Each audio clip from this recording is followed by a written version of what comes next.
आज की सबसे मेजर डेवलपमेंट, कौमी सलामती की पार्लिमानी कमेटी से आर्मी चीफ का खिताब। जी हां, आज आपको पता था कि जाफर एक्सप्रेस जो बलूचिस्तान में सानेहा हुआ था, 440 के करीब लोग उसमें थे, पूरी की पूरी ट्रेन यरगमाल हो गई थी। अभी तक बहुत ही कंट्रोवर्शियल उसके ऊपर डिस्कशन हो रही है। कोई कह रहा है इतने शहीद हुए, इतने हलाक हुए, एनी शाहिदीन कुछ कह रहे हैं और डीजी आईएसपीआर कुछ और कह रहे हैं।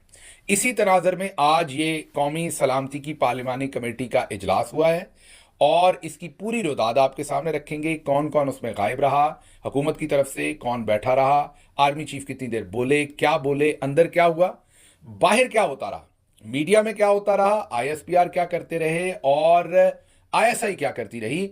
और उसके साथ साथ अडयाला जेल में आज इमरान खान साहब से मुलाकातें हुई हैं, वहां पर क्या बातचीत हुई, और उसके साथ साथ खैबर पख्तूनख्वा हाउस के अंदर जो एक प्रेस कॉन्फ्रेंस हुई पूरी अपोजिशन की, उसमें क्या कुछ होता रहा, पूरा अहवाल रखेंगे ताकि एक होलिस्टिक पिक्चर आपके सामने आ जाए आज पूरे दिन की।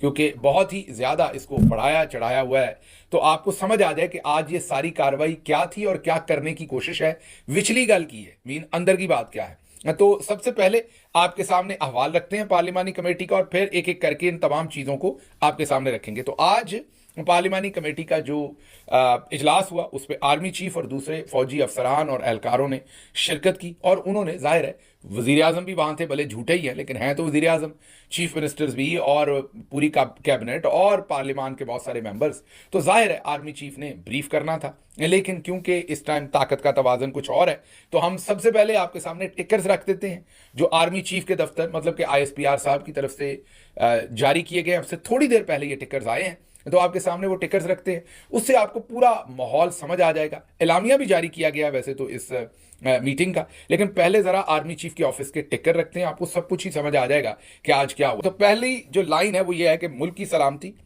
Army chief general Syed Asim Munir का कौमी सलामती की पार्लिमानी कमेटी से खिताब। जी हां, खिताब, ब्रीफिंग नहीं, खिताब। वहां पर वजीर आजम थे, झूठे थे, सच्चे थे, जैसे भी थे। वहां पर कैबिनेट के मेंबर्स थे, झूठे थे, फॉर्म 47 के थे, जैसे भी थे। वहां पार्लिमान के मेंबर्स थे, जैसे भी थे, फॉर्म 47 वाले थे। आर्मी चीफ ने और फौजी अफसरान ने आकर वहां ब्रीफिंग देनी थी जाफर एक्सप्रेस के बारे में, शोहदा के बारे में, आगे हमारा लाहे अमल क्या है, ये दहशतगर्दी क्यों हो रही है और कहां पर सिक्योरिटी लैप्स हुए हैं, क्यों हुए हैं, हमें कोई रिसोर्सेज चाहिए या हमने आगे आने वाले टाइम में क्या करना है, इस पर ब्रीफिंग देनी थी। दुनिया का कोई मुल्क भी होता वहां पर आर्मी चीफ ने आके ब्रीफिंग देनी थी, लेकिन यहां पर हमने किया है खिताब। ये मैं नहीं कह रहा, ये उनके दफ्तर के निकले हुए टिकर्स कह रहे हैं। अब ये जो खिताब है, आप सोचें कि इसमें अगर लफ्ज ब्रीफिंग होता तो क्या होता, हमारी शान में कमी हो जाती। बादशाह सलामत तो ब्रीफिंग नहीं देते ना, वो तो खिताब करते हैं। तो अगर हम यहां ब्रीफिंग का लफ्ज इस्तेमाल करते तो फिर तो ये आगे जो ऐसे ही बैठे हुए हैं कमी कमीन, इनकी अहमियत बढ़ जाती। तो इसलिए हमने खिताब का लफ्ज ही अपने लिए चुना है, तो इससे आपको समझ आ जाएगी। अब अगली लाइन जब मैं आपके सामने रखूंगा ना, तो आपको समझ आ जाएगी कि हमारी प्रायोरिटीज क्या है। अगली लाइन की तरफ आते हैं। अगली लाइन ये कहती है कि पायदार इस्तेहकाम से बड़ा कोई एजेंडा नहीं, कोई तहरीक नहीं, कोई शख्सियत नहीं। माशाल्लाह, मतलब कि पहली लाइन ही खिताब और ब्रीफिंग के चक्कर से निकलने के बाद पहली लाइन ही, पहला हमला ही जाफर एक्सप्रेस के दहशतगर्दों के खिलाफ नहीं, तहरीक इंसाफ और इमरान खान के खिलाफ है। कोई शख्स नहीं, कोई शख्सियत नहीं और कोई तहरीक नहीं। उसके बाद कहा कि हमें एक हमआहंगी और बेहतर पाकिस्तान अपनी अगली नस्लों को देना है, बेहतर गवर्नेंस करनी है ममलकत पाकिस्तान के लिए। हम कब तक एक सॉफ्ट, एक नरम रियासत के तौर पर हम अपने आप को पेश करते रहेंगे। फिर कहा कि जो गवर्नेंस के गैप्स हैं उनको कब तक अफसरान और शहीदों के खून से फिल किया जाएगा। अब गवर्नेंस किसका काम होता है, ये जो कमी कमीन आगे बैठे हुए हैं। भले चुनते हम हैं, भले हुकूमतें हम गिराते हैं, फॉर्म 47 पर हम इलेक्शन लूटें, रिजल्ट्स बनाएं, जो मर्जी करें, हम अपनी मर्जी के पिक एंड चूज सबसे बड़े नालायक गधे उठाकर हम इकट्ठे कर दें, लेकिन फिर जिम्मेदारी उनकी है गवर्नेंस करना। और जब उन गवर्नेंस के अंदर गैप आएगा तो वो भी जिम्मेदारी उनकी है। तो फिर हम उन्हें बताएंगे कि नालायकों, कब तक तुम्हारी गवर्नेंस के गैप, जाहिर है फिर अफवाज के जवानों की। और ये आखिरी बात जो ये हकीकत है, इस पर कोई अजरा तफन्नन बात नहीं हो रही। जो आखिरी जुमला है वो हकीकत है कि जवानों की शहादत होती है, अफसरान की शहादत तो होती है, जो हमारी माओं के बच्चे हैं, जो हमारे भाई हैं, और वो तकलीफ दे बात है, सभी के लिए।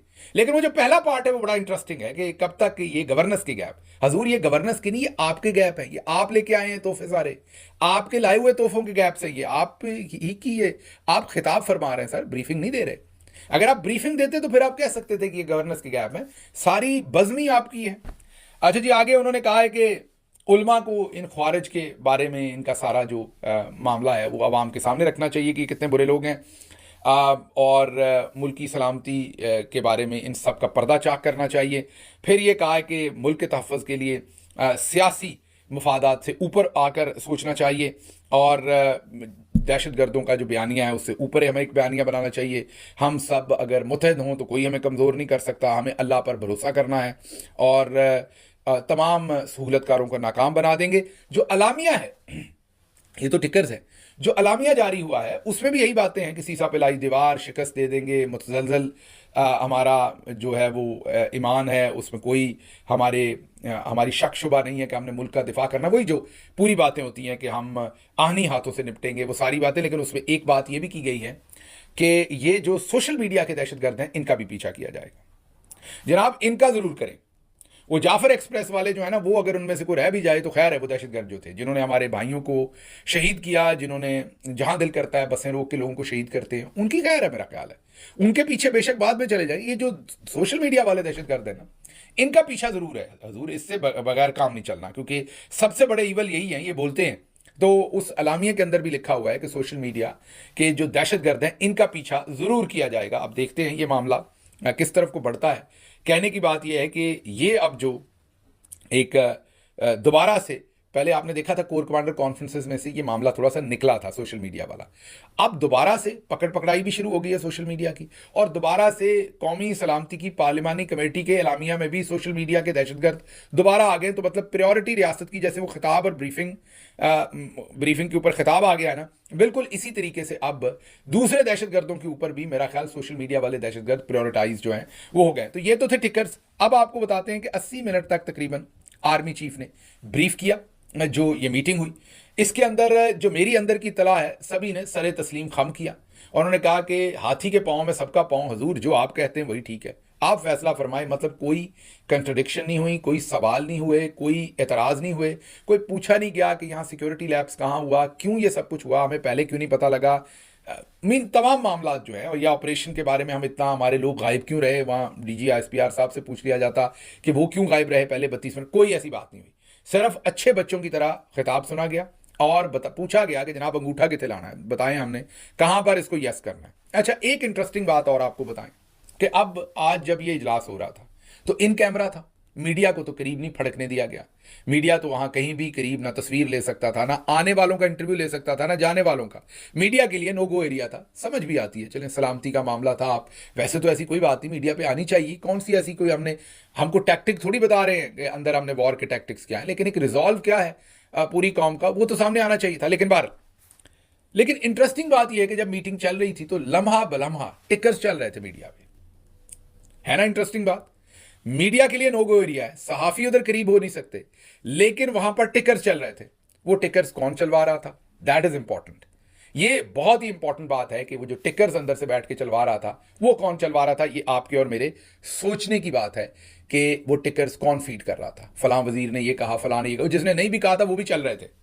कई तो हमें पता चला कि जो किसी ने नहीं भी कहा था वो भी बाहर चल रहे थे। तो इसका मतलब है ISPR और ISI बहुत ही मसरूफ थी बाहर, और जाहिर है वो टिकर्स चलवाए जा रहे थे। तो एक तो ये ध्यान में रखिए कि टिकर्स बाहर जो है वो धड़ाधड़ चल रहे थे, अंदर जो भी हो रहा था कि नहीं, बाहर महाज जो है वो पूरा गर्म था मीडिया के ऊपर, और वो बगैर फीडिंग के ये सब कुछ नहीं हो सकता था। अच्छा, फिर पता चला है कि मोहसिन नकवी साहब वो उधर PCB पे भी गायब थे, जो चैंपियंस ट्रॉफी हुई और फाइनल मैच, और वहाँ भी वो कहीं नज़र नहीं आए। जब हिंदुस्तान को कप दिया गया वो तब भी नज़र नहीं आए, वो बड़े दिनों से गायब हैं।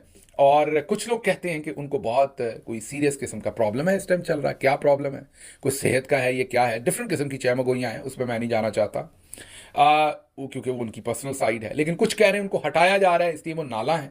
कुछ कह रहे हैं कि क्योंकि परवेज़ खटक को और तलाल चौधरी को ले आए हैं वो इस वजह से नाराज़ हैं, तो उन्होंने अपने आप को पुल आउट किया। कुछ कह रहे हैं कि उन्हें आप जनरल साहब हटा रहे हैं इस पोजीशन से और उन्हें शायद वज़ीर आज़म बाद में बनाना है। तो बहुत सारी चैमगोइयाँ हैं, मैंने कल भी बात की थी, गर्म है अफवाहें, लेकिन आज वो भी गायब थे। अच्छा जी, फिर अगली जो बात आपको बताते हैं वो ये, अब आ जाते हैं इस मीटिंग से निकल के, अब आ जाते हैं दूसरी तरफ अपोजिशन पे। महमूद खान अचकजई साहब ने और सलमान अकरम राजा साहब ने जो सहरी के टाइम प्रेस कॉन्फ्रेंस की, वाज़ेह मौक़िफ़ था कि जब तक इमरान खान से मुलाकात नहीं हो जाती और हकीकी अवामी नुमाइंदे इसमें अपनी इनपुट नहीं देते, मीन आप पूरी पार्लियामान के सामने ब्रीफिंग दे, ये चंद चुने हुए लोगों के सामने नहीं, ताकि आप वहाँ कंट्रोल्ड बातचीत कर सकें, पूरी पार्लियामान के सामने इन कैमरा कर लें, लेकिन पूरी पार्लियामान के सामने ब्रीफिंग दे, ताकि ऐसे लोग जो बलूचिस्तान से और केपी से हैं, जो डायरेक्टली इफेक्टी हैं टेररिज्म से, वो आपसे सवालात पूछ सकें, वो अपनी इनपुट दे सकें। ये बिल्कुल जायज़ बात है। इसी तरह सलमान अकरम राजा साहब ने कहा कि इमरान खान के बगैर और पीटीआई के बगैर आज की जो ब्रीफिंग है, इससे मुल्क में इस्तेहकाम नामुमकिन है। अगर आप ये समझते हैं कि आप पीटीआई को बुरा दिखा सकते हैं, जैसे ख्वाजा आसिफ ने कहा आज एक ट्वीट करके कि ये जो इमरान खान है, पीटीआई है, देखिए इन्होंने आज भी ब्रीफिंग में शमूलियत नहीं की, इनके लिए अपनी ज़ात ज़्यादा अहम है, मुल्क का दिफा जो है वो अहम नहीं है। ये बातें आज ख्वाजा आसिफ ने दोबारा की अपने ट्वीट में। हालांकि बड़ी सादा सी बात थी, पीटीआई क्या कह रही थी, ख़त भी लिखा था जो उमर अयूब साहब हैं उन्होंने, कि आप हमारी इमरान खान से मुलाकात करवा दें ताकि हम उनसे राय ले लें, उनसे डायरेक्शन ले लें और फिर जाकर कौमी सलामती पार्लिमानी कमेटी में बताएं कि हमारी जमात ये चाहती है, ये कहती है। लेकिन ये अपनी मर्जी के लिए तो सुबह 7 बजे जेल खुलवा सकते हैं, जब वो लॉन्ग मार्च वाला काम था। लेकिन जब मुल्क को ज़रूरत है, एक तरफ कह रहे हैं कि मुल्क की सलामती का मसला है, तो तब ये इमरान खान से मुलाकात नहीं करवा सके, चंद घंटे पहले मुलाकात नहीं होने दी। वही मुलाकात बाद में हुई जो रूटीन पर होनी थी, लेकिन इन्होंने वो मुलाकात नहीं करवाई। लेकिन कहते पीटीआई को बुरा है, इनको लगता है कि अवाम बेवकूफ़ है, इनका ये बाय कर लेगी सारा मंजन, लेकिन अवाम ये मंजन बाय नहीं करेगी।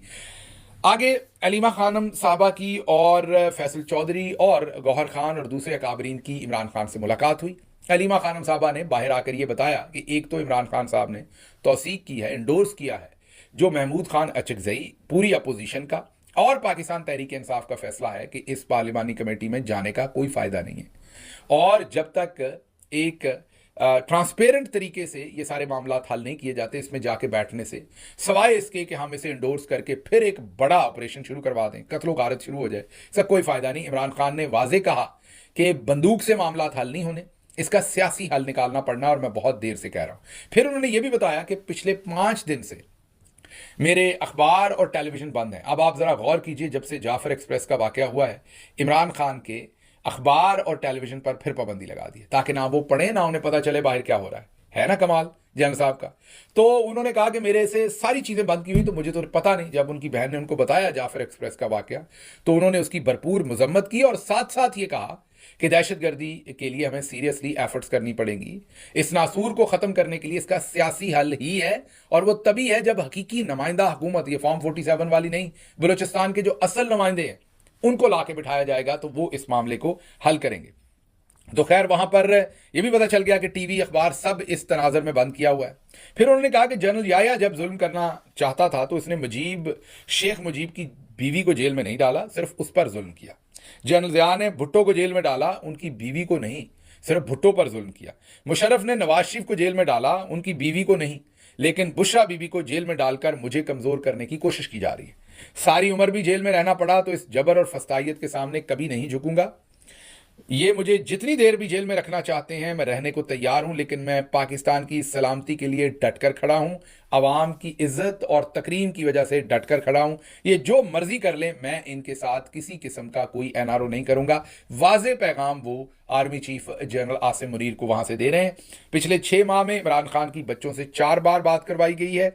अदालती ऑर्डर्स के बावजूद एक बार भी जो है वो डॉक्टर्स के साथ गुफ्तगू जो है या उनकी मुलाकात जो है उनके डॉक्टर्स के साथ वो नहीं करवाई गई। फिर फैसल चौधरी साहब ने भी ज़ाहिर है एक ट्वीट किया है, उसमें भी उन्होंने बताया है कि इमरान खान साहब ने इंडोर्स किया है जो फैसला है पूरी पार्टी का और महमूद अचकजई और सबका, और उन्होंने कहा कि वो भी अचकजई साहब की जगह पर होते तो यही फैसला करते। तो ये जो तमाम की तमाम चीज़ें अब आपके सामने हैं आज की, कि एक तो इमरान खान साहब ने अच्छा हुआ, और मेरा ज़ाती ओपिनियन भी यही है कि अगर जाना तो अगर जाया जा सकता है, लेकिन अगर दूसरी तरफ से ईमानदारी हो। मीन कौमी सलामती की मीटिंग में जाएंगे तो वो हल निकलेगा, लेकिन दूसरी तरफ से वो कौमी सलामती का ही एजेंडा हो ना, कोई और ना हो। इमरान खान साहब से मुलाकात करवा देते, अगर वाकई कौमी सलामती की कोई बात थी तो मुलाकात करवा दी जाती, उस मुलाकात को क्यों रोका गया। और भी खबरें हैं काफ़ी सारी, लेकिन आज क्योंकि यही मेन टॉपिक था तो हमने सोचा आपको मुकम्मल तफसील के साथ इस पर ब्रीफ कर दें। चलते चलते मैं सिर्फ आपको ये बता देता हूँ कि प्रोग्राम इनका ये है कि बड़ी तादाद में एक मेजर ऑपरेशन किया जाए, जिसमें भले बड़ी कैजुअलिटीज़ भी हों, जो कुछ भी हो, लेकिन एक बड़ा मैसिव मिलिट्री ऑपरेशन किया जाए। ये हो सकता है कि नहीं? मेरा ख्याल है कि नहीं हो सकता। ये मेरा बड़ा ही, आप ये कहें, आप मेरी बात को बेशक सतही कह लें, लेकिन ये मेरा ओपिनियन है। उसकी वजह यह है कि ऑपरेशन तब हो सकता है जब आवाम की ताईद है। ऑपरेशन करने के लिए आपको घर खाली करवाने पड़ते हैं। अगर घर खाली करवाते हुए आवाम का आपको कॉपरेशन चाहिए होता है, वरना दहशतगर्द आम कपड़ों में आवाम के साथ निकल जाएंगे, उस इलाके से फिर वापस आ जाएंगे। तो आवाम का कॉपरेशन इसमें ज़रूरी होता है। अवाम जब तक आपके साथ ना हो, एक माहौल ना हो, एक सियासी लीडरशिप जो है, सियासी क़यादत जो है वो अवाम को एतमाद में ना ले, अवाम आपके साथ ना मिले, तो ऐसे बड़े पैमाने पर मिलिट्री के ऑपरेशन नहीं हो सकते। कोई भी ऐसा ऑपरेशन, फौजी ऑपरेशन जो है वो करना मुमकिन नहीं होता। जो इस वक्त हालात हैं, लोग जितने नाराज़ हैं नीचे, जिस तरह उनका मैंडेट चोरी किया गया है, और उस सब पर लोग जिस तरह से नाराज़ हैं, मुझे नज़र नहीं आता कि पाकिस्तान के अंदर इस वक्त किसी किस्म का भी बड़ा फौजी ऑपरेशन किया जा सकता है। लेकिन अगर किया गया तो फिर उसके जो नुकसानात होंगे वो पहले भी हम उठा रहे हैं, मज़ीद उठाना पड़ेंगे।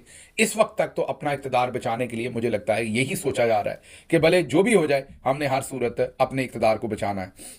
कुछ AI की नई खबरें हैं, टेक्नोलॉजी की, कुछ और चीज़ें हैं। हिंदुस्तान में एक बड़ा इशू खड़ा हो गया है, वहाँ पर हिंदू मुस्लिम फसादात शुरू हो रहे हैं नागपुर में। इन तमाम खबरों को सुबह करेंगे। मुझे यहाँ से इजाज़त दीजिए। अल्लाह आपका हामी नासिर हो। पाकिस्तान जिंदाबाद।